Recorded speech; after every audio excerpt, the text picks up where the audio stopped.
बिस्मिल्लाहिर्रहमानिर्रहीम, अस्सलाम वालेकुम।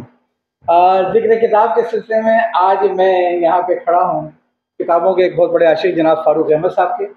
आपका प्रोफ़ेशन तो शायद केमिकल का है, लेकिन आपने बड़ा नाम कमाया है किताबों की इशाअत में और बच्चों की किताबों की इशाअत में, एटलांटिस पब्लिकेशन वगैरह में। जी। और साथ में राशिद अशरफ साहब हैं।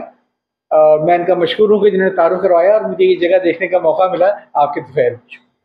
तो फ़ारूक साहब के पास बहुत अच्छा किताबों का कलेक्शन है और अभी आपको दिखाएँगे कि इत्तेफ़ाक से ये अभी चूँकि लाइब्रेरी नए मकान में मुंतक़िल की है, तो पूरी तरीके से सेटल आउट नहीं हुआ है। लेकिन इनका एक बहुत अच्छा कलेक्शन है इमरान सीरीज़ का और जो ख़रीदा हुआ कलेक्शन है। इन दोनों में जो मुश्तरक बात है वो ये है कि दोनों इब्न सफ़ी के आशिक़ हैं।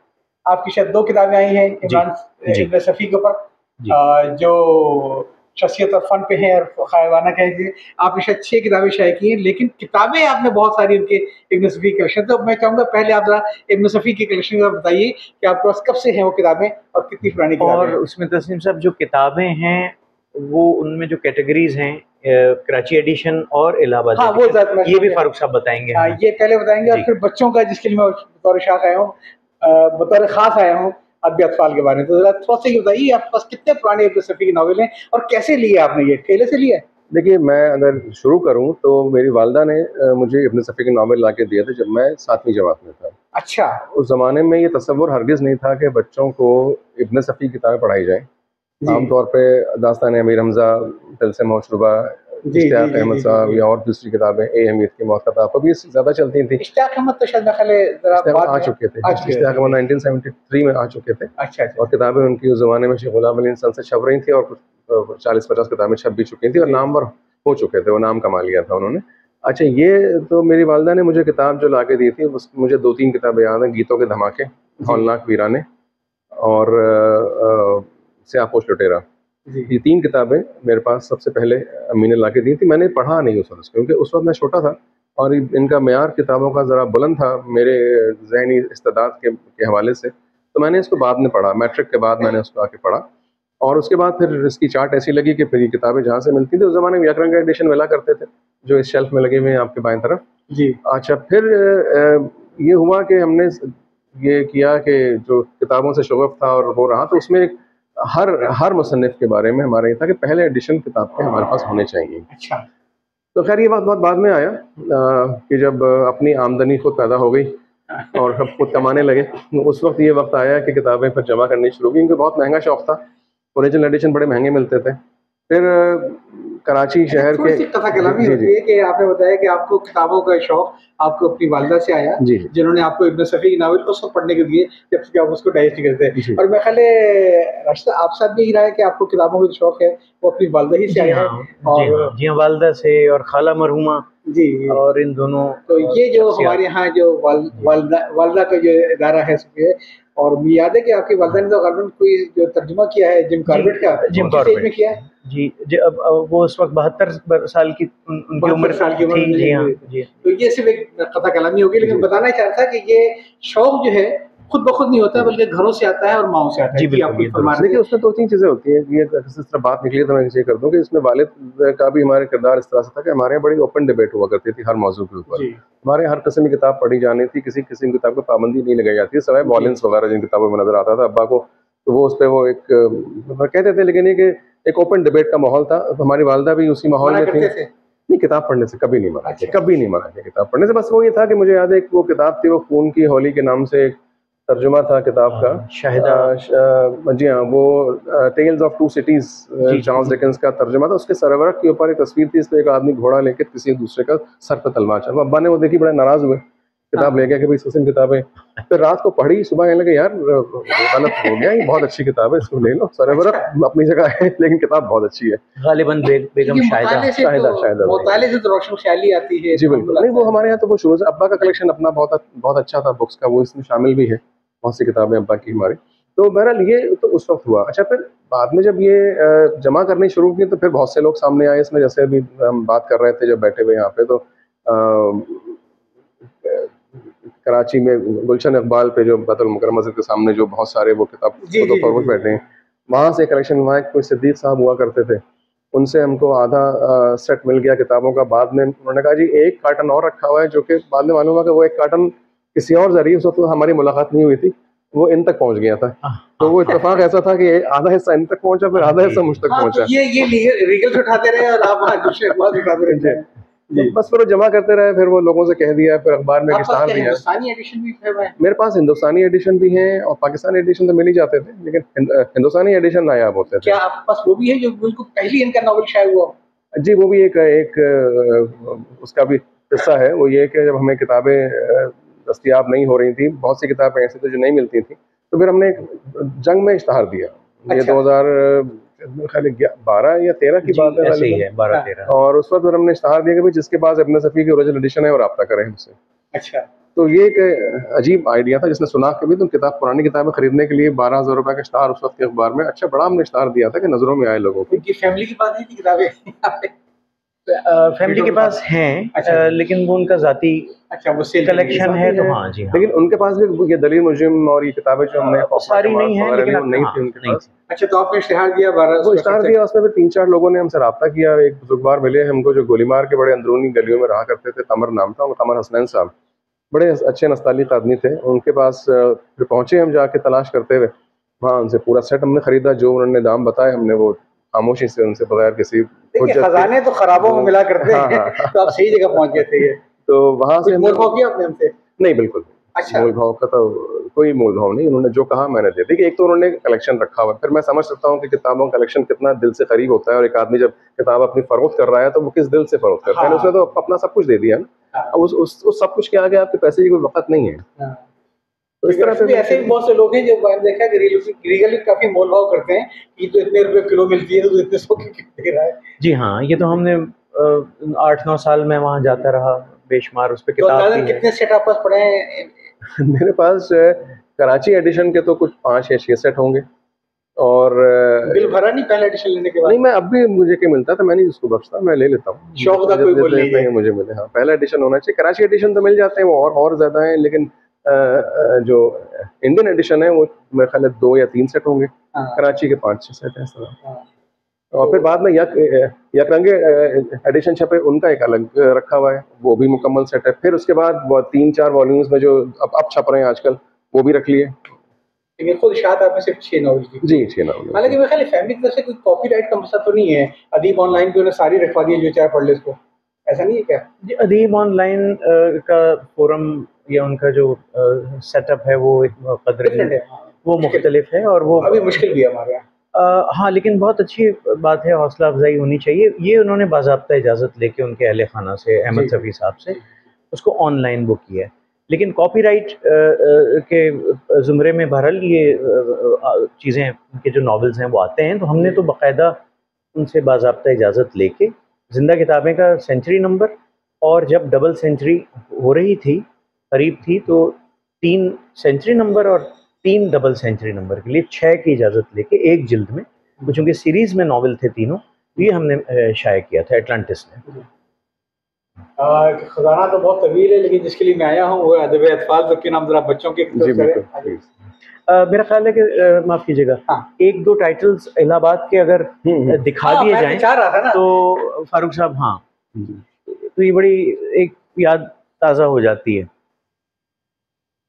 अच्छा, अभी मुझे नहीं पता, ये दलील मुजरिम का एक चोरी शुदा एडिशन है, लेकिन ये कॉपी है, उसकी टाइटल यही होता था ओरिजिनल का? हाँ, ये जो फारूक साहब बता रहे हैं, ये शायद आपके इस वक्त जहन में नहीं होगा, आप भी हैरान होंगे सुन के, ये सरवरक बर्फ़ के भूत का है। अच्छा। बर्फ़ के भूत का ये टाइटल है, जो इन्होंने, आप कह रहे हैं दलेर मुजरिम पे जी, ये बात किसी किताबों के भूत को याद रह सकती है। हाँ। बिल्कुल सर। अच्छा, अब ये है कि ये वो एडिशन है जो कि चोरी होते थे, यूँ समझिए कि बगैर इजाज़त शाये किए जाते थे, और लेकिन अब ये सरवरक जैसे इसका वो नहीं है। हमारे पास जो इसका एडिशन ओरिजिनल है उसमें सरवरक हमें नहीं मिल पाया, जो वाहिद एक ही किताब। कोई अगर ऐसा हो जो कि आपके पास ओरिजिनल हो और पुराना हो?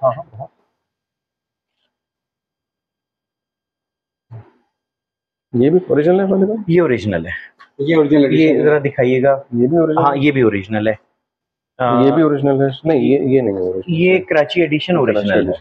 ये ओरिजिनल है, लेकिन दूसरा एडिशन है ये जिसकी हम बात कर रहे हैं। ये चूंकि कैमरे में लोग देख रहे होंगे, तिजोरी का राज, ये कराची एडिशन है। अच्छा। और जिसकी अशात 1955 के बाद ये शुरू हुई, जब इमरान सीरीज़ शुरू हुई वो बरह रास्त यहाँ से छपते थे। कुछ सालों के बाद फिर कराची एडिशन, ये चूँकि जासूसी दुनिया है तो इब्न सफ़ी साहब ने फिर जासूसी दुनिया भी ये सोचकर कि वहाँ से इंडिया से छप रही है इलाहाबाद से और यहाँ तो महदूद तादाद में पहुँचती है, तो उसको यहाँ से अशात बाज़ाब्ता शुरू की। जासूसी दुनिया का इलाहाबाद का एडिशन, ये इलाहाबाद का अब्बास हुसैनी साहब और शकील जमाली जो मैनेज करते थे, बुनियादी तौर पे अब्बास हुसैनी इब्न सफ़ी साहब के दोस्त थे। ये उनका ख़ास, ये सरवर्क जो हैं जितने में ज़्यादातर सिद्दीकी आर्टिस्ट एक होते थे और वो कराची आ गए थे बाद में, उनके बनाए हुए हैं। और कुछ दीपक आर्टिस्ट के नाम से एक साहब थे, उनके बनाए हुए हैं और ये बड़े कलरफुल होते थे। आप देखिए 80 साल 70 साल के बाद भी आज भी रंग इनके जो हैं वो बरकरार हैं। ये पुरस्कार कुआं जो है ये कराची एडिशन है जी। ये इलाहाबाद है, दिखा दें। कुछ के सरवरफ नहीं है इसलिए हम आपको नहीं दिखा रहे। हाँ, अच्छा, ये एक दिलचस्प है कि ये क्या है, तो ये है, ये सरवरफ जो है मुझे ओरिजिनल नहीं, ये दूसरा एडिशन है। ये बाद में ये एडिशन जो बाद में इलाहाबाद के ही हैं, लेकिन ये एडिशन बाद में छपे और फिर दूसरी दफा जब छपे तो इसके सरवरफ इन्होंने तब्दील कर दिया। अब देखिए जासूसी दुनिया का ये एडिशन जो कराची का है, ये अगर के वही हुसैनी साहब को छापा हुआ है, लेकिन इसमें इब्न सफ़ी साहब का असली नाम दिया हुआ है। और ये कराची एडिशन है गालिबन। जी हाँ, नहीं ये अच्छा नहीं, हाँ ठीक है, इलाहाबाद एडिशन है ओरिजिनल। और ये देखें इसमें नहीं, इलाहाबाद एडिशन में इसलिए था कि इलाहाबाद एडिशन में यहाँ इब्न सफ़ी का नाम लिखा होता था और यहाँ के एडिशन में अब्बास हुसैनी का लिखा होता था कि इंडिया में उनके पास राइट्स। एक उनका खास था, कराची एडिशन में ऐसा नहीं होता था, उसमें इब्न सफ़ी साहब दस्तखत करते थे और तारीख डालते थे। जबकि ये लोग ये करते थे कि ये यहाँ आखिरी सफ़े पे इसमें लिखा है।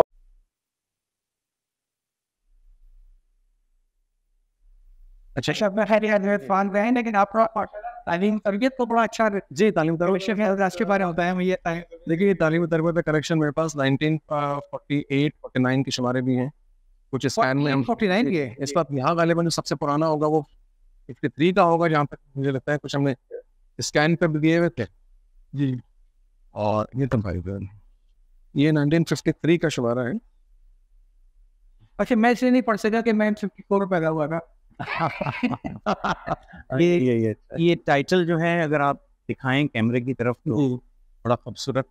अगस्त 1953 देखिएगा, अगस्त 1953। बच्चे बच्चियों, लड़के लड़कियों, वालिदैन और के लिए उर्दू का सबक रिसाला। इसमें नाबी मोहम्मद थे, बशीर थे, गीत बकरे थे, काम किया। हमें बड़ा इंतजार रहता था ये इसका तालीम तरबियत का, बच्चों की दुनिया का, नौनिहाल का।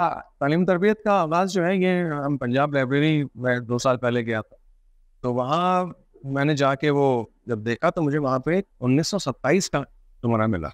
अच्छा जी, तो 1927। आपको ये कि जब वो मैंने फिर रब्ता किया फिर उस वालों से, तो बोला नहीं हमारा नहीं, हमने तो 1940। अच्छा, उनको नहीं पता कि वो 1900 आपका ये, अच्छा कि ये जो हमारा जो है 19 ये पहले छपा था, उनकी नई जनरेशन को भी नहीं पता जी। ये जो हमारे पास अभी आप देख रहे हैं 1941 में इसका इजरा हुआ था, जो ये रखा हुआ, उससे पहले 2 बार छपना शुरू हुआ। एक दफा 1917 में छपा, 18 में बंद हो गया, फिर शुरू हुआ 27 में, 27 शुरू हुआ, 28 से बंद कर दिया। अच्छा, तो तालीम तरबियत पहली बार। अच्छा, अब ये जब हमको पता चला, हमने जब इसको देखा तो सारा फिर वो सन्स का सारा एड्रेस सब। अच्छा, वो मैंने फिर पंजाब लाइब्रेरी से मैंने उसकी कॉपी ली। अच्छा, ये फाइल है मेरे पास डिजिटल, वो उसका मैंने रख लिया उसको करके। तो वो 2 शुमारे वो भी हैं 1927-28 के। और इसलिए उन्होंने 17 में उन्होंने कहा जी जंग की वजह से महंगाई चूंकि बहुत ज़्यादा हो गई है, लोगों की सतात से बाहर हो गया, कागज़ की कीमत बढ़ गई है, पहली जंग ऐसी चल रही थी, तो हिंदुस्तान में कागज़ नहीं आ रहा, इसलिए हमने बंद कर दी। तो आज जो किताबों में महंगाई के जो अलावा आया है वो ऐप पलट के आ गया। नहीं, वो हर दौर में मिलेगा आपको, हर दौर में मिलेगा। तो आपको वजह कलेक्शन 1953 वगैरह से स्टार्ट होता है। मेरे पास तो कलेक्शन स्टार्ट होता है 1944 से स्टार्ट होता है, 1944 से। तो मैंने बताया ना कुछ किताबें हमने आपने सेट कर दिया होगी, जो बिल्कुल डुप्लीकेशन भी है।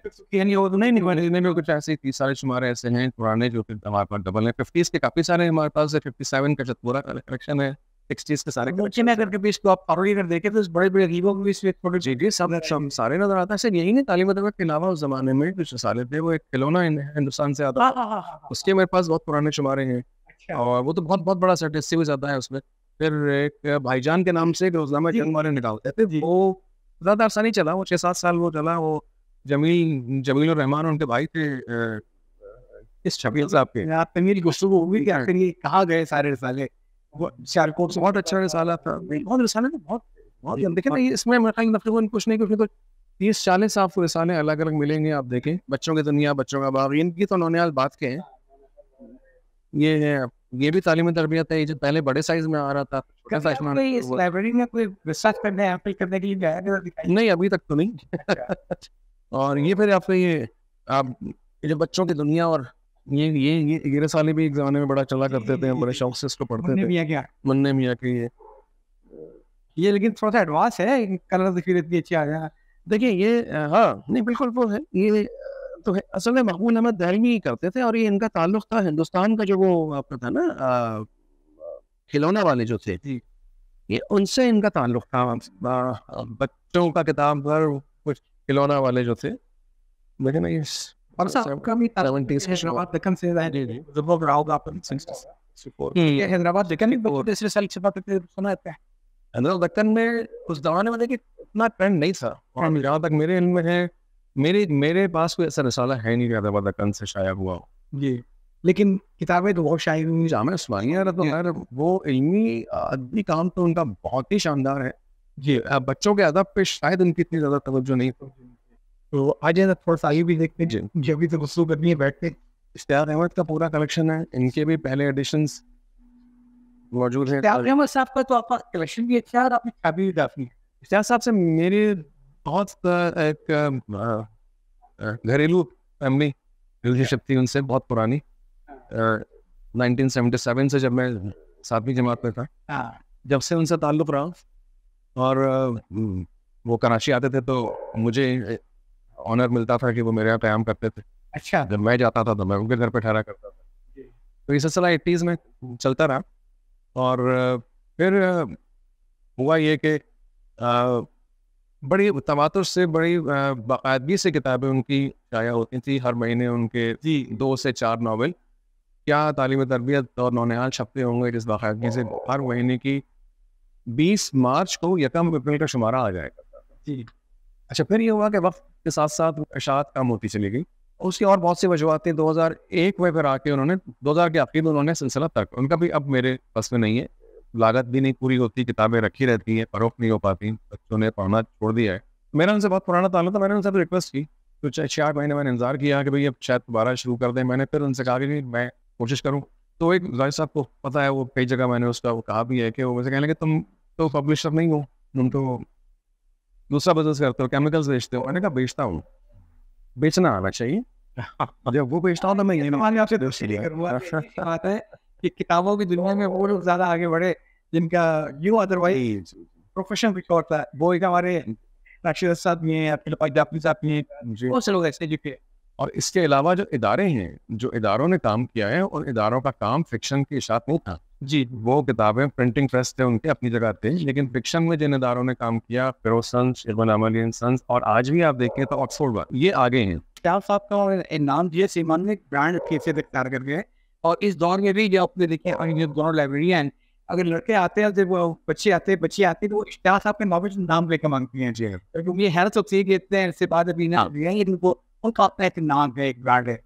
एक सवाल आपसे कब दिया कि इश्तियाक साहब ने खुद को कान पकड़े, महंगाई इतनी होगी, किताबें बिकती नहीं है, आपने ये बेड़ा उठा लिया अपनी किताबों में इशात का, और ये जिस बार में कहानी की उसको ये ना था आया, ये शान कैसे है और किस सन की बात है ये? देखिए 2002 में मैं उनके पास गया, फिर अप्रैल 2003 की बात है, आज 21 साल हो गए। और मैंने फिर उनके पास मैंने वो वक्त गुजारा, पूरा दिन गुजारा, मैं टला नहीं उनके पास से। मैंने कहा नहीं, मैं वो राज़ी नहीं था किसी तरह, मैं नहीं लिख सकता। उन्होंने एक अखबार की मुलाजिमत कर ली थी, उसके बच्चों का रिसाला निकाला करते थे। मैंने कहा मेरे बस में नहीं है, ना कोई पढ़ता है, मुझे बड़ी मायूसी होती है, किताब रखी रह जाती है। मैंने कहा वो मुझको छोड़ दीजिए, आप लिखिए। नहीं राज़ी हो गए थे। मैं रात को वहीं ठहर गया। मैंने कहा जाओगे नहीं, जब तक आप मानेंगे नहीं। मैं लाहौर गया, लाहौर जंग गया, जंग पे मैं घर पर यार तुम जाओ ना। मैं कहा नहीं, मैं तो ये इजाज़त लेके जाऊँगा। सुबह हो गई, कहने लगे यार अच्छा, फिर उन्होंने मुझे उस ज़माने के हिसाब से मुझसे ऐसी बात की, वो कीमत मुझसे उन्होंने कहा जी, अच्छा उस ज़माने में 8,000 बहुत बड़ी बात। उन्होंने मुझसे कहा जी 8,000 रुपये लूँगा एक मुसव्विर थे। उस ज़माने में 3,000 मुसव्विर थे, वो अच्छा दूसरों को देते थे। अच्छा। क्या 8,000 सोने के भाग जाएगा? 8,000 में तो मतलब 500 किताब छप रही है, अगर एक किताब में 10 रुपये उसको मिलते हैं, तो उस ज़माने में तो 29 रुपये किताब की कीमत होती थी। और हमें अगर मिलते भी थे मुश्किल से, तो बहुत अगर आप तीर मान लीजिए तो आपको 10 रुपये मिल जाएंगे, जबकि वो हमने गंवाए इसलिए कि हमने उस ज़माने में एडवर्टाइजिंग कर दी FM चैनल्स के ऊपर। बिलबोर्ड लगा दिए, किताबों के बिलबोर्ड पहली बार शहर में लगे। पहली बार जो है वो FM channels, FM 101, FM 100 2 channel होते, दोनों पे हमने एडवर्टाइजिंग कर दी। सारा दिन हम चलाते रहते थे इश्तार करने आना, वो पानी का दवा का शाया हो गया है। तो ये साथ चलता है, पैसे तुम्हारे सारे गए उसमें। तो अब उस पर जब हम उनके पास, मैंने कहा जी 8,000 रुपये मैंने जेब से निकाले, मैंने कहा ये भी 8,000 यार, ये बात भी, ये क्या फंड क्या बात तो हो गई। तो कहते हमारा पकड़े हर महीने या बस दे दिया कीजिए यार, ये तो तुम तो मैं और ज़्यादा मांग ले। मैंने कहा आप और ज़्यादा मांग लीजिए, मुझे तो किताब छपवानी। आपकी मेरे लिए अहमियत है, आपकी वैल्यू जो है इन 8,000 के सामने बहुत बहुत बहुत बड़ी बड़ी चीज़ है। 8,000 रुपये उसके सामने कुछ भी नहीं है। आपका स्टैचर है, जो आपका लेवल है, जो आपने लिखा है। दुनिया में कहीं और आप होते तो आप कॉरन डॉयल या किस मकाम पे आप होते हैं, तो बेकदरी हमारी है, और ये तो कुछ भी नहीं है जो मैं आपको किताबों की असल मोहब्बत। जी जी। लिव सर्वर से सोशल मीडिया दूसरे अलग है, वो अलग है। तो मुझे असल में और मेरा अगर मैं आपको सच बताऊं, मुझे वो किताबें पढ़नी होती, इसलिए मैंने उनसे लिखवाई।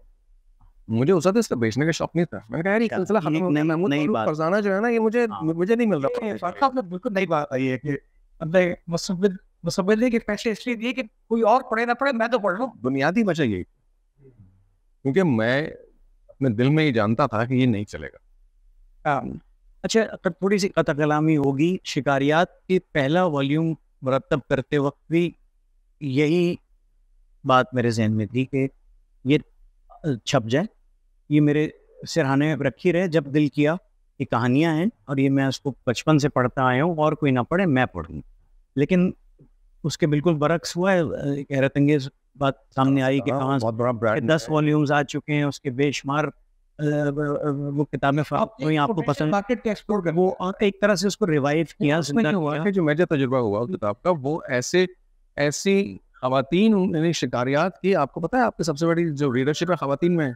हाँ, ये मुझे नहीं पता, ये मुझे नहीं पता। आप बेहतर। और बुजुर्ग खवातीन में जो कि घर से नहीं निकलती, वो कौन से किताबें लेती हैं, वो सबसे बड़ा वो है कि भाई अच्छा मेरी देखिए, जब तर्जुमा जो है एक बुजुर्ग खातून कर सकती है, तो पढ़ने वाली बुजुर्ग खातून की नहीं होगी। अब ये इसकी वजह क्या है कि वो शिकारिया एडवेंचर शायद क्योंकि वो उसमें शायद खवातीन को अपना वो एक अपने आप को फील करती हैं कि उन जगहों पर जहाँ वो आम जिंदगी में अपने हालात और नहीं जा पाती, तो उनको बड़ा अच्छा फील होता है कि वो खुद उन जगहों पे, जंगलों में और इस पे फिर हम अलग से बात करेंगे। आप फरमाइए, जहाँ आप बात कर रहे थे कि इश्तियाक साहब ने वो फिर बात आपकी मान ली, और फिर वो सिलसिला वहाँ से वो सिलसिला फिर शुरू हुआ। वहाँ से फिर हर महीने वो एक नॉवेल हमको लिख के देना शुरू उन्होंने कर दिया।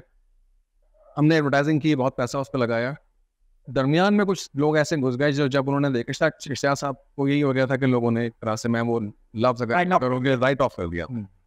जब उनको एक ब्रांड बना लिया, फिर 5-6 साल हम चलाते रहे। 2009 में फिर आके हमने 2010 में हमने उनको कराची बुलाया कि भाई हम कराची इंटरनेशनल बुक फेयर हर साल होता था। हमने कहा जी आप आइए और बैठिए इसमें आके। अच्छा, वो बड़ी मुश्किल से राजी हुए कि यार मैं, अच्छा हम घर से निकलते नहीं, झंग में बैठे हुए, लाहौर भी बड़ी मुश्किल अपनी साहबजादी से मिलने आते थे बस। फिर हमने उनको बुलाया और फिर वो हुआ जब वो एक्सपो में लोगों के सामने आए, तो उनको और हमको, मीडिया को, सबको ये मालूम हुआ कि इश्तियाक साहब, यानी उनको अपना भी अदराक, कभी पब्लिक के सामने नहीं आए थे। किताबें लिखते रहे और वो पीछे बैठे रहे लाहौर में और झंग में, और कभी उनका बहुत बड़ा एक्सपोजर उनका नहीं हुआ इस तरह से मीडिया के सामने, लोगों के सामने, किसी फोरम पे नहीं। जनाब मुझे हमारे आदमी थे, बोलने वाले बोलने वाले कम थे जी, लेकिन फिर भी जब बोलते थे तो बोल लेते थे। वो एक इवेंट, मुझे FM 105 पे इंटरव्यू था उनका, तो जब वो इंटरव्यू देने गए मैं, और वो रात 9 बजे लाइव इंटरव्यू आ रहा था, तो वो बशीर कुछ करके नाम था मेरे ख्याल, वो साहब जो करते थे इंटरव्यू, तो मुझे कहने लगे यार अच्छा वो आप साथ आ गए, तो बोलते कुछ नहीं। अच्छा, इंटरव्यू शुरू हुआ, 1 घंटे इश्तियाक साहब बोलते रहे, मैं बोलने वाले गंवाले, बल्कि बुलवाने वाले। जी बिल्कुल। मैं वो बात कर रहा था कि वो जब आए पब्लिक के सामने, तो पब्लिक यकीन कीजिए कि एक्सपो की मैनेजमेंट ने मुझसे कहा कि यार ये आपने हमको पहले ही बताया कि ये इतनी लंबी लाइन लगी हुई है कि एक्सपो के ने हमारे हॉल 2 में हमारा स्टॉल था पहला, मेन गेट के बाहर तक लाइन लाइन लाइन लगी हुई थी इश्तियाक साहब से मिलने की। अच्छा, इश्तियाक साहब किसी काम से बाहर गए, ये भी याद आ गया मुझे। तो अब मैं इश्तियाक साहब को लेके अंदर आ रहा हूँ, अब पब्लिक भरी गई गेट पे, तो हम रास्ता मांग रहे हैं तो लोग रास्ता नहीं दे रहे हैं हमको। इश्तियाक साहब मेरे साथ खड़े हुए, तो मैंने पूछा मैंने क्या हो गया, कहते हैं वो इश्तियाक अहमद साहब से मिलने आए। मैंने कहा भाई वो मेरे साथ खड़े हैं, उनको जाने दो अंदर।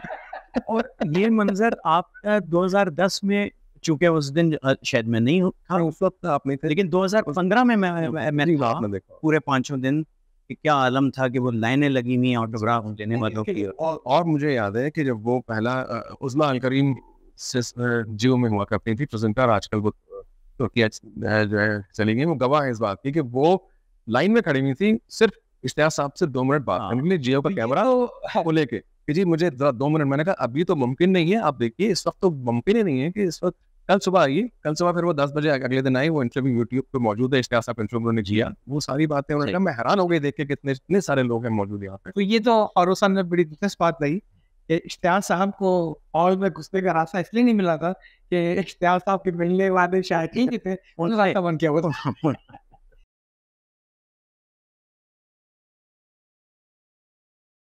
जरा आइंदा आगे देख लेते हैं, बैठ के बात करते हैं बच्चों के अदब के ऊपर खास। अच्छा, ये मैं देख रहा हूँ कामरान सीरीज जो रावलपिंडी से निकला छपा करती थी, उसके नॉवेल्स रखे हुए।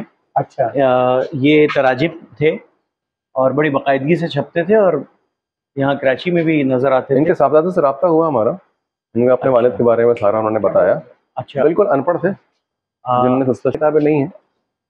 ये 1960s में शुरू हुआ था ये सिलसिला। अच्छा, और ये आप देखिए, ये एक इसमें 170 से ज़्यादा नावल इसमें शाया हुए थे, और ये भी फिर 80s में। अच्छा, इसमें लिखने वाले असफ नुमानी वगैरह असफ नुमानी थे, जी जी। लोग इसमें पीछे जो दिमाग था वो कोई कॉलेज की डिग्री याफ्ता नहीं था, नहीं, वो बिल्कुल ही जो है वो कॉलेज कभी स्कूल भी नहीं गए वो, लेकिन इनकी किताबों की किताब मोहब्बत में तस्वीर भी किसी किताब में उनकी है। 34 जेम्स हेडले नावल है, कहानी का फरेब, और सिराजुद्दीन शायदा खासियत इनके वो थे जो उन्होंने अंग्रेजी तराजिम की उर्दू के कल्ब में ढाला उसको। सारे अंग्रेजी तराजिम उन्होंने लोगों से करवाते थे और छापते थे। अच्छा, देखिए किताब की कहाँ वो ट्रैवल करती है। कोई इम्तियाज जाफरी साहब, MA LLB, लाड़काना, 5 अप्रैल 1975, तो ये उनके दस्तखत हैं इस किताब पे। लड़काना वालों को कराची वाले हल्का लेते हैं, सिंध के अंदर इतना पढ़ने लिखने का जी बहुत अच्छे कुतुबखाने मैंने देखे। जी बिल्कुल बड़ा सबसे अच्छे कुतुबखाने आपको मिलेंगे शिकारपुर में। अच्छा, और ये भी एक ज़िमनी बात आ गई, आपने सुना होगा फलां साहब जो है वो शिकार, मतलब आपको बताना कि ये कोई अहमकाना बात है, आप कहते हैं यार शिकारपुरी है, बस वो शिकारपुर हिंदुस्तान का है। वो शिकारपुरी हिंदुस्तान का है, लेकिन ये कि वो हमारे यहाँ जो तासुर है वो ये लोगों को नहीं पता, लोग सिंध का शिकारपुर समझते हैं और वो बेवकूफ़ कहते हैं। अच्छा, यहाँ जो ट्रेंड चला ना बेवकूफ़ कहने का, इसलिए चला कि चूंकि वो एक अर्बनाइज इलाका था और कराची से पहले छट्टा के साथ वो शिकारपुर की एक इल्मी अदबी मरकज था, इसलिए वो उन लोगों को बेवकूफ़ कहा जाता था। जैसे आज यहाँ कराची वाले तो शिकारपुर को या तो उस मफहूम में लेते हैं, वरना फिर अचार के, क्या वहाँ के अचार वो बगैर तेल वाला अचार।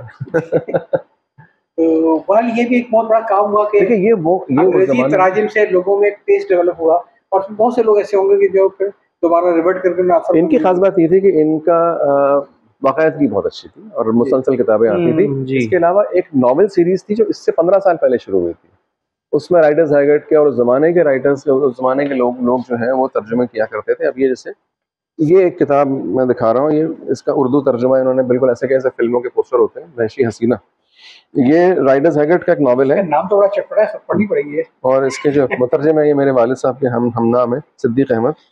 अच्छा, ये सिलसिला देखिए, अब नॉवेल सीरीज 29 ये 50s में शुरू हो गया था। 50s में? 50s। अच्छा, शायद इस पे के सन इशाद भी लिखा हो या कहीं कराची से। कराची सारा काम तर्जुमे का कराची से हुआ। अच्छा, ये कामरान सीरीज रावलपिंडी की थी। लाहौर का जैसे आता है ना, लाहौर हर जगह आगे, तो लाहौर इन चीज़ों में आगे नहीं रहा। तर्जुमे कराची से हुए या फिर पिंडी से हुए। बहुत बड़ा कंडीशन है हमारे आजकल जो पढ़े लिखे लोग भी हैं, कहते हैं किताबों की जगह नहीं है, लेकिन देखिए ये वो लोग थे कि जिनको अंग्रेजी नहीं आती थी, और अंग्रेजी की नावलों को, अंग्रेजी के अदब को हमने उर्दू में तर्जुमा किया, उर्दू पढ़ने वालों के लिए। जी हाँ जी। तो ये तो असल चीज शौक है जी, बाकी सब बहाने बन जाते हैं इसके। अच्छा, मुझे मालूम है आपके लिए काफी मुश्किल नहीं कर रहा हूँ कि बाद में नहीं नहीं नहीं नहीं, कोई मसला नहीं। ये एक बहुत बड़ा जो खाना है तो दोबारा कभी आना पड़ेगा, लेकिन थोड़ा सा फिक्शन वगैरह की तारीफ करा दे फिर बैठ के बात करें जरा। जी, मैं चाहूँगा कि ये इंटरव्यू जब देखा जाएगा तो उसमें कई ऐसे लोग होंगे जो जुवेनाइल लिटरेचर को, जी बिल्कुल, जैसे वसीम अल्ताफ साहब हैं हमारे, तो फिरोज सन्स को भी एक कवरेज कर लीजिए। अच्छा, ये भी हत्तल इम्कान कोशिश रही कि इसके पहले एडिशन में जमा करो फिरोज सन्स, और इसकी आप कंडीशन देखिए किताब की, इस किताब को आप देखिए, और ये सारी किताबें प्लास्टिक कोटिंग ऊपर से की हुई है ताकि ये वेयर एंड टेयर ना हो इस पे। ये आपने करवाई और देखिए ये करवाई है, पहली बार 1971 का एडिशन है, और जहाँ तक कोशिश है ये कि पहले एडिशन में ये ए हमीद का है, मौत का ताक़ुब सीरीज है। अच्छा, इसमें एक ये भी अपने ज़माने का, अली पर क्या गुजरी, जी जी, पर क्या बीती, तो बड़ा लड़ाई रहती थी कौन मौत का ताक़ुब के 100 मौत का ताक़ुब के 287 100 फिर आई, फिर जी पहले 100 आई मौत का ताक़ुब सीरीज में। ए हमीद साहब का मार्कतुल्लारा काम था, बहुत शानदार, बहुत शानदार। आपने कितने नॉवेल शाये किए किसके? फिरोज सन्स के नॉवेल तो हमने कम ही शाये किए हैं, और फिरोज सन्स के हमने तालीम तरबियत के जो 50 साल पुराने जो शुमारे हैं वो रिप्रिंट किए थे बहुत से। अच्छा। और इस पे जो क्लासिकी उनका अदब है उसमें साइंस फिक्शन की जो किताबें हैं फिरोज सन्स के हमने वो शाया की हैं। अच्छा। क्योंकि कुछ किताबें ऐसी हैं जो फिरोज सन्स के पास अभी भी वो जैसे ही किताबें फिरोज सन्स आज भी छाप रहे हैं, तो हमारा हक नहीं बनता कि हम उसको शाया करें, हम सिर्फ वो छाप लेते हैं जिसके राइट्स हमको मिल सके। काफी रुझान हट गया था, मैं ख्याल भी लग गई थी इसमें, काफी वो लगवाई गई थी, उससे पहले वो सब कर चुके थे वो। बहुत जासूस हज्जाम, ये मेरा ख्याल है सैफुद्दीन हस्साम, ये सैफुद्दीन हस्साम, ये साइंस बेस्ड थी जी, इसके अंदर साइंसदान होते थे। पहला सेट था उर्दू में जिनमें मेन किरदार जो है साइंटिस्ट थे जी, जैसे इंस्पेक्टर का किरदार होता था वालिद का, इसमें साइंटिस्ट का किरदार था वालिद का। वो सेक्शन क्या है? ये देखिए, ये सारा सेक्शन बच्चों का है, ये पूरा सेक्शन, ये पूरी अलमारी ये ए हमीद की है। ए हमीद ने जो बच्चों के लिए लिखा, लिखने वाले कितना लिख गए और आज पढ़ने वाले पढ़ नहीं पाते हैं। ए हमीद ने भी मेरे ख्याल है मुमकिन नहीं कि उनके लिखे हुए का आज तक कोई अगर कर ले तो बहुत बहुत बड़ी बात है। उसने इतना लिखा है कि हम हर रोज एक नई किताब हमें उनकी मिल जाती है कि ये भी ए हमीद की लिखी हुई है। लातादाद उनकी सीरीजें थी। जब मैं इंटरव्यू कर रहा था, मजमून लिख रहा था, तो उनकी अहलिया ने बताया था कि इनकी उंगलियां जो हैं वो टेढ़ी हो गई लिख के, सारी जिंदगी इन्होंने इस कदर लिखा। ये बात दुरुस्त है। ये आखिरी किताब जो उनकी ए हमीद की छपी है, ये कौन सा है देखिए, ये ग़ालिबन बहावल नगर या बहावलपुर, हासिलपुर से ये आखिरी किताब छपी है। अच्छा। और ये 3 किताबों के बराबर थी। इसका 287 नंबर अंबरनाक मारिया सीरीज, ये इसके बाद ये नहीं छपी, ये अभी भी नामुकम्मल है। अच्छा, कोई मुकम्मल करना चाहे तो ज्यादातर किताबें कराची से और लाहौर से शाये की हैं, लेकिन मैं देखता हूँ कि वो पंजाब में, इंटरनेशनल में, कई छोटे छोटे इलाकों में, शहरों में काफी अच्छी किताबें शाये हो रही हैं, लेकिन कम है, बहुत कम तादाद है वो। अच्छा, ये भी अच्छा, ये मैं यहाँ से शुरू करूँ जरा। देखिए, ये अभी हम सब अदबुल अत्फाल की बात कर रहे हैं। अदबुल अत्फाल की बात है। ये आपने देखा कलेक्शन, सबसे सबसे पहले फिरोज सन्स के जो क्लासिक्स थे सारे, जिसमें दास्तान अमीर हमजा, तिल्स्म मशरूबा, बोस्तान ख्याल, हजार दास्तान, ये फिरोज सन्स का पहला शेल्फ होता, ये अहमीद का था। अब ये मकबूल जहांगीर की किताबें हैं। अच्छा, बच्चों के लिए ये ऊपर का हिस्सा। अच्छा, उन्होंने बच्चों के लिए लिखा, दास्तान अमीर हमजा लिखी, ये उनके लिए लिखा हुआ है। फिर ये मोहम्मद यूनुस हसरत है। अच्छा, ये उनका सेट है पूरा। अच्छा, फिर ये अल्फाबेटिकली ये एम से या मीम से शुरू होने वाले, इसमें बहुत से राइटर्स हैं। इसमें मुख्तार अहमद हैं, मिर्ज़ा अदीब हैं, और फिर ये इस तरह जो है वो अख्तर रिजवी साहब की किताबें, हस्साम की किताबें हैं इसमें। अच्छा, और इसमें अजीम उर रहमान फुरकान की हैं। शेख गुलाम अली एंड सन्स भी शामिल हैं इसमें। ये यहाँ पे मिक्स है, क्योंकि हमने मुसन्निफीन के हवाले से कैटेगराइज कर दिया है इसको। ठीक है। और ये शेल्फ जो हम देख रहे हैं, ये वाला, इसका जरा बताइए। ये भी मुसन्निफीन के हवाले से, ये बड़ी मशहूर किताब अख्तर रिजवी साहब हुआ करते थे, उनकी किताब है ये तूफानी जजीरा। बहुत ही दिलचस्प। लोग जो ये इसको देख रहे होंगे वो उनको यकीनन याद आ रहा होगा। खासतौर पे मैं वसीम अल्ताफ साहब को याद कर रहा हूँ। अब ये अबू ज़िया इकबाल थे। अच्छा, अब ये होता ये था कि फिरोज सन्स के एडिशन अब छपते थे। ये पहला एडिशन है और एक बच्चा एक चोर इसका नाम है, एरिक कास्टर का नावल था, इसको तर्जुमा किया था अबूजी अकबाल साहब जो कराची में रहे। मैंने नहीं देखा, ये पहली दफा देखा। ये 1968 का एडिशन है, ये एडिशन बाद में है। हाँ हाँ हाँ, अब आप खैर वो वक्त के साथ साथ जो दोनों में मेयार का फर्क भी आ गया। हाँ, ये कितना खूबसूरत है। आपने इसलिए देखा कि वो अलग बांध के रखा है जो मार अच्छा है। नहीं, लाइब्रेरी तो बहुत कसीर तादाद में किताबें हैं, तो वो कई चीजें जो हैं अभी भी मैं समझता हूँ नजर इनके सरबराह ही ऐसे हैं कि बस वो। अच्छा, अब ये अल्फाबेटिकल ऑर्डर में आप बता रहे थे, ये मुसन्निफीन अल्फाबेटिकल ऑर्डर में है। अबूजी इकबाल, अख्तर रिजवी, इस तरह जो है। फिर ये अख्तर मली आबादी होते थे। अख्तर मली आबादी ने आपने एक ऐसा नाम लिया है कि मुझे आपसे बात करनी थी इस सिलसिले में कि अख्तर मली आबादी के कुछ नॉवेल्स इब्न सफ़ी साहब ने दिलकश सीरीज में भी छापे।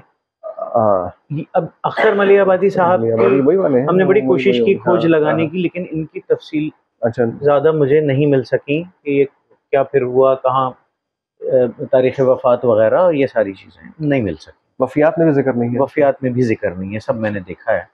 तो ये उन्होंने बड़ी अच्छी चीज़ें ट्रांसलेट की हैं। अच्छा, एक सवाल जो कई लोगों के जहन में होगा कि अदबुल अतफाल अब तक हम इस शेल्फ तक पहुंचे हैं, और ये सामने भी एक बहुत बड़ा ये नज़र आ रहा है, तो अंदाज़न अभी इश्तियाक साहब को अगर हम उसमें से मिन्हा कर दें उनके नॉवेल्स को, अंदाज़न ये इनकी तादाद कितनी हो? देखिए, ये बड़ी अंदाज़न 100 सफ़े की किताबें होती थी, और जी कागज़ भी ज़रा ऐसा होता था कि ये किताबें इस वक्त जो इश्तियाक अहमद के अलावा जो बच्चों का अदब है, अगर आप इसमें महानामे अलग कर दें, वो हटा दें, तो ये कुछ नहीं तो 3000 से 3000 बड़ी रेयर। जी हाँ, 3000 इश्तियाक अहमद के अब 800 में ला लीजिए इसमें। हाँ, तो 3000 4000 के लगभग हो गई, 4000 ही हो गई। अच्छा, अब ये जरा सा आप कैमरा यहाँ लाइएगा, ये वाला शेल्फ जो ये वाले हैं, और इसके बारे में बता दीजिए। जी अच्छा, ये इसमें भी जो है बहुत से अदीब हैं हमारे यहाँ, जैसे कराची के अब हैं, इसमें मज़हर कलीम भी थे, एक महमूद खावर होते थे। जी, महमूद खावर ने बहुत इब्न इंशा के भांजे थे, उनकी पूरी किताबों का सेट है। और इब्न इंशा महमूद खावर की जो इमरान बच्चों के इमरान सीरीज थे, वो सेट हम पूरा शाया कर रहे हैं, और उसी तरह स्कैन करके ओरिजिनल कंडीशन में। ये तो बहुत अच्छा, वो रीप्रिंट। अच्छा, ये महमूद खावर का सेट है। फिर मज़हर कलीम बच्चों के लिए बहुत अच्छा लिखते थे, और बड़ी मारूफ उनकी सीरीज है। नहीं, अगर आप ये कहें कि इश्तियाक साहब से नाम उनका लोग उतना ही जानते हैं, मज़हर कलीम का आंगलू बांगलू सीरीज शायद ही जो है वो छन चंगलू चलो सक मलो सक मुझे आज भी याद है। जी हाँ, वो आज भी ऐसा जो है वो जहन में घर किया हुआ है उन चीजों ने। वो सारे मुकम्मल उसके सेट मौजूद हैं। अच्छा, तो आप उसको दोबारा फिर लेके आ रहे हैं? मज़हर कलीम को तो नहीं खैर, लेकिन महमूद खावर को हमने कहा। अच्छा, और ये और फिर उसके बाद ये शेल्फ। जी अच्छा, ये जो है इसमें भी बड़ी दिलचस्प चीजें हैं। इसमें एक सत्तार ताहिर होते थे। सत्तार ताहिर बहुत बड़ा नाम था, बहुत बड़ा नाम था। उन्होंने बच्चों के लिए बहुत लिखा है, बहुत लिखा उन्होंने। उनकी एक सीरीज थी, ये बड़ों के लिए भी 60-70 किताबें इसमें शाये हुई। इस कत्ल की रात इसका पहला नंबर था, जो ये 1979 में उस वक्त शुरू हुआ जब फिर इदारे को इश्तियाक अहमद ने छोड़ दिया। अच्छा, मकतब इक़रा के पास मुसन्निफ नहीं था, उन्होंने फिर इनसे रब्ता किया। ये सर्वर जरा दिखाइएगा, कितना खूबसूरत ये टाइटल है। सत्तार ताहिर साहब की वो किताब जो आज भी छप रही है, दुनिया की 100 अजीम किताबें। जी, इतना बड़ा काम है, बहुत बड़ा काम उनका है, और वो डाइजेस्टों के लिए भी काम करते थे। जी अच्छा, फिर इसमें आप देखिए कि इसमें सलीम अहमद सिद्दीकी साहब की किताबें हैं। सलीम अहमद सिद्दीकी ने भी बहुत लिखा, और ये इन किताबों के रॉबिन्सन क्रूसो, रॉबिन हुड, ये किताबें हमारे यहाँ छपती रही फिरोज सन्स। अच्छा, फिरोज सन्स ने ये एक पूरा जोन्स वर्न का पूरा सेट उन्होंने किया। जी जी। फिर टॉम सॉयर की उन्होंने किताबें छापी। फिरोज सन्स के जो सईद लक साहब थे, उनका बहुत बड़ा कंट्रीब्यूशन था, वो मुसन्निफ इनको ढूंढते थे। मैंने एक दफ़ा मुलाकात की जाके, ये आपके सलीम अहमद सिद्दीकी साहब इंतकाल फरमा गए कुछ अर्से पहले। मैंने उनका इंटरव्यू, जैसे हम कर रहे हैं उस तरह मैंने भी उनका इंटरव्यू का, ऐसे कुछ 2017 की बात है, मैंने उनका इंटरव्यू किया था लाहौर में घर जाके। तो कुछ कॉलेज का मसला था, ज़बान लौटती नहीं थी। मैंने उनसे पूछा कि ये आपने किताबें जो सारा काम किया, नन्हे शैतान उनकी बड़ी मशहूर सीरीज थी, नन्हे शैतान की वापसी, 3 नन्हे सुराग रसां, 10 नॉवेल, 13 में से 10 और ज़्यादा है।